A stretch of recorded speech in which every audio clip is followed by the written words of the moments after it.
Para mí es un inmenso placer, más que un placer, es un honor compartir con ustedes este instante, este momento. Es muy importante poder hacer análisis puntuales sobre un escenario político, económico, cultural, deportivo, que hace que el país convulsiona constantemente. Vamos en un proceso de acusaciones y contraacusaciones, de intentos de golpes, de corrupción, de escasez, de acaparamiento, de contrabando. Pareciera que Venezuela estuviera hundida o metida en un infierno y todos nos estamos quemando. Por un lado, el discurso oficial a la defensiva y el contraataque, y por otro lado, la oposición política variopinto, incoherente, contraataca y hace alianzas peligrosas con factores externos.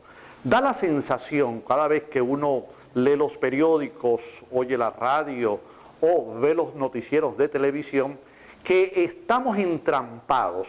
Cuando hablamos de entrampado es como que si estuviéramos metidos en una jaula con muchos demonios adentro, demonios que quieren arrancarte la cabeza, el brazo, la mano, una oposición que si bien tiene contradicciones internas y tiene varios líderes con deseos personales más que con deseos colectivos. Cuando hablo de deseos colectivos es la necesidad de cambiar algo trascendente. No, lo que están buscando es cómo capitalizar individualmente la situación del país para hacerse del poder y beneficiar a su grupo económico, a su clase social o a su partido político.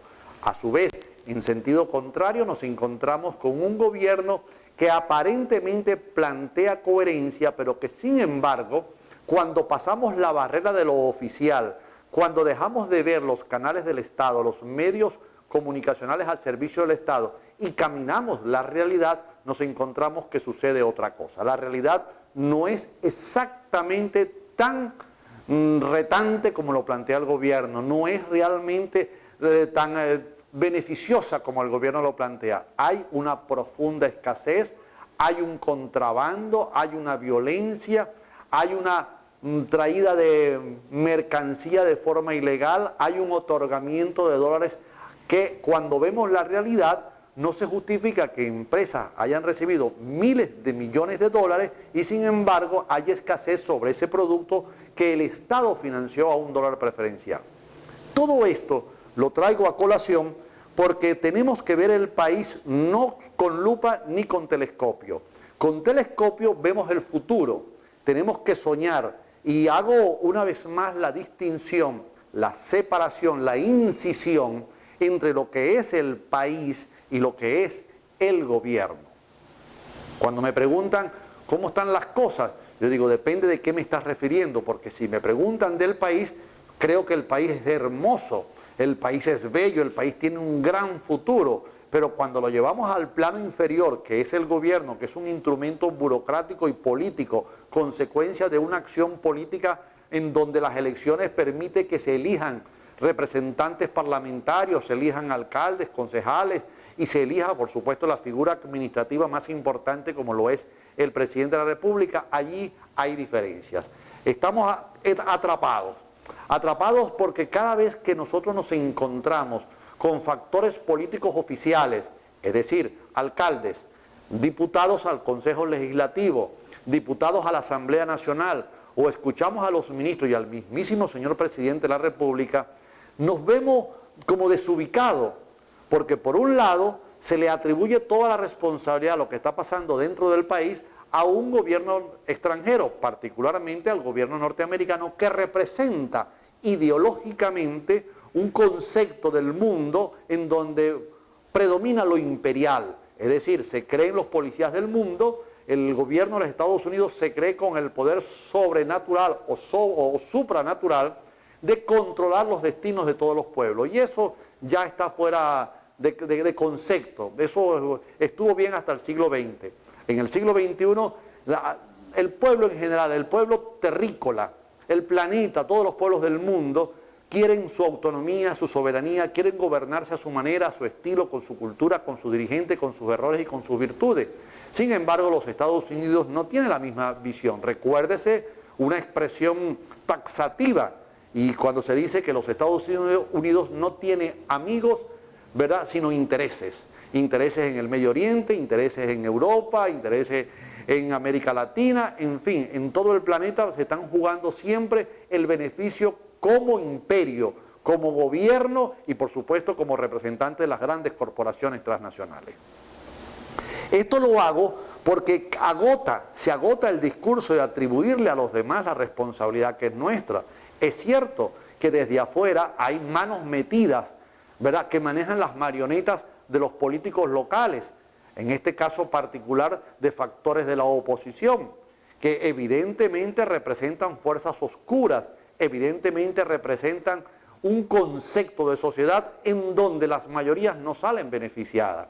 Estos factores oscuros de la oposición a este gobierno no están planteando un nuevo modelo de sociedad, no plantean un nuevo modelo de gobierno, no plantean una nueva organización de la sociedad. Lo que están planteando ya lo vivimos, ya lo sufrimos, ya lo despreciamos, que es el modelo neoliberal de la economía, que es el modelo consumista, que es la propiedad privada por encima del ser humano, en donde es más importante atesorar, acumular, que buscar la felicidad colectiva. Chocan los modelos.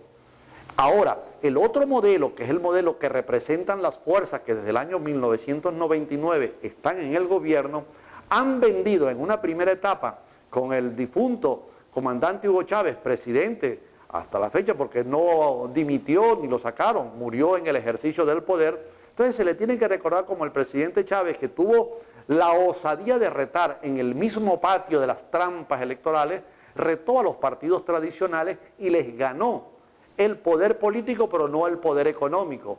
De allí deriva los golpes que se dieron, el primer golpe que fue en el 2002 y todo lo que hubo a su alrededor, lo que fue el saboteo petrolero, la huelga general, lo que ha sido la fuga de capitales, la guerra mediática.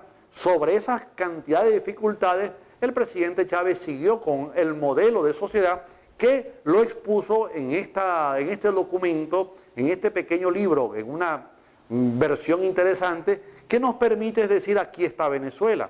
Pero cuando pasa el tiempo, cuando se agotan los meses y los años y vemos el día a día, lo que está aquí no se corresponde con la realidad. Y justamente fue por esa distancia enorme entre la realidad y la Constitución lo que se originó el Caracazo, que se celebró hace poco, y se originó el 4 de febrero, que también se celebró hace poco. Dos acontecimientos políticos, militares, trascendentales para nuestro destino y para nuestra historia inmediata. Se originaron en aquel tiempo, cada uno en su momento, en el 89 y en el 92, porque la Constitución de ese entonces andaba por las nubes y la realidad andaba en el infierno. La pobreza, la anarquía, la corrupción desmedida, la entrega, en fin, ya vimos lo que sucedió. Y hoy, cuando tenemos ahora una Constitución brillante, humanista, jurídicamente impecable, nos encontramos que la realidad no es humanamente aceptable, no es impecable, es de mucho sufrimiento, de mucho malestar y de muchos errores. Vamos a los compromisos de este espacio, de Este es mi pueblo, de este programa, que por cierto, muy agradecido a todos aquellos que nos envían mensajes a través del correo electrónico que ven en pantalla o nos llaman al número de teléfono.